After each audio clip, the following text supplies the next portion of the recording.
YAHAWAH, BAHASHAM, YAHAWASHI, BAHASHAM, RAWCHAA, QADASH. The one is to GMS who told me this truth. Psalms 55 and 21. The words of his mouth were smoother than butter, but war was in his heart. His words were softer than oil, yet were there drawn swords. So we have a story here, an article here, which is from Interesting Engineering. Human body can help power 6G devices in the future, a study shows. Not as a charger, but as an antenna. So a team of researchers at the University of Massachusetts have found that the human body could be a useful tool to harvest waste energy and use it to power devices in the future, including those used for 6G, the next generation of wireless communication, the university press release said. The world has just begun to experience the wonders of 5G wireless communication that have been rolled out in many countries across the world. The next generation, though referred to as 6G, promises up to 1,000 times faster, even faster data rate and a tenth of the latency seen in 5G.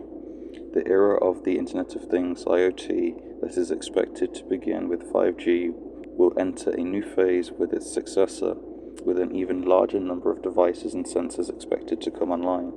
The higher communication speeds in 6G are being estimated due to the development of visible light communication, a type of wireless fiber optic network. So how does VLC work?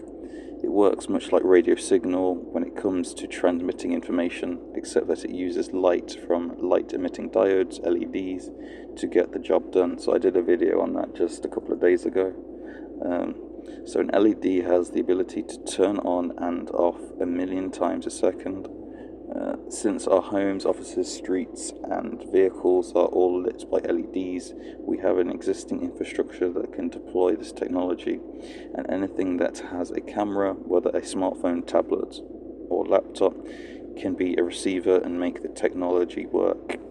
Interestingly, these very LEDs also emit side-channel radio frequencies, which is RF radio waves, which is an energy leak, and this could be harvested to make the VLC devices work.